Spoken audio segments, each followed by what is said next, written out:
The concept of the third first appeared in the early writings of Paolo Knill, such as Rosenkunst and Minstrels of Soul, and in the subsequent decades its definition has continued to be difficult or slippery.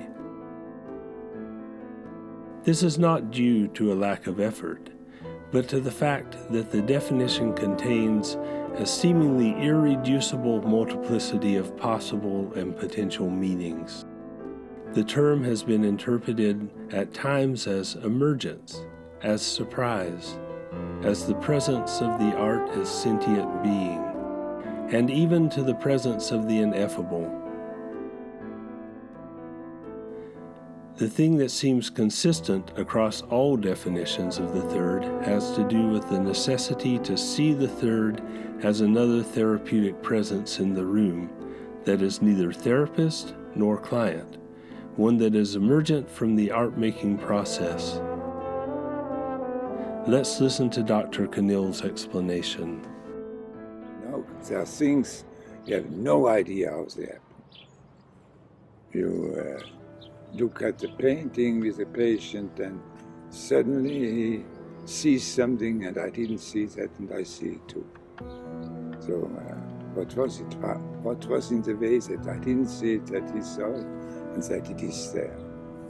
So this we call the third thing, that we are aware that anything can happen in the therapy that is happening when the trust is there, that's happening when the relationship is established, then things can happen in the relationship with a patient or client or student that suddenly appear and you don't know out of where. Spontaneously appear, you can say. And all you can talk is about how you can make space for it and not stay in the way of it. I can be in the way of it because I try to go with a process where I think it should go, not where it wants to go. For an artist, it's very clear if I'm improvising music and I want to go somewhere, I never get exactly on the same way there as I planned it. There are things that happen on the way.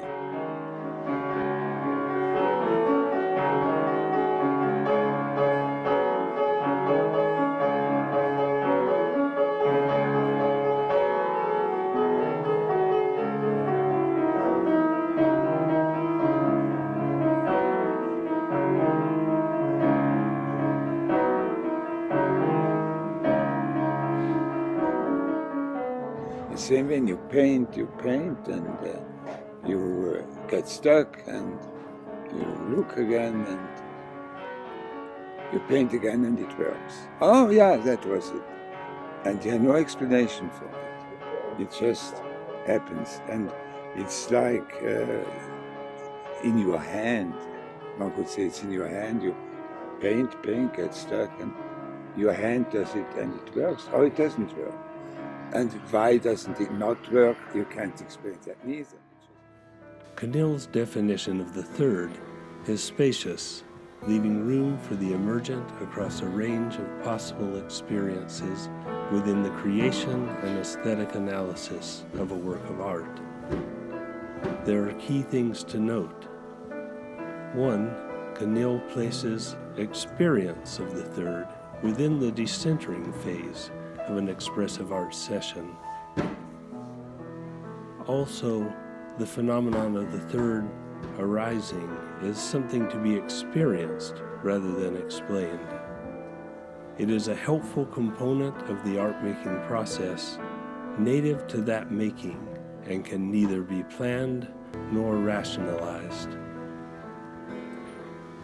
The arrival of the third can be seen as a great advantage in an expressive arts session because it can provide precisely the kind of new perspective that becomes a vital resource for change in the imagination of the client.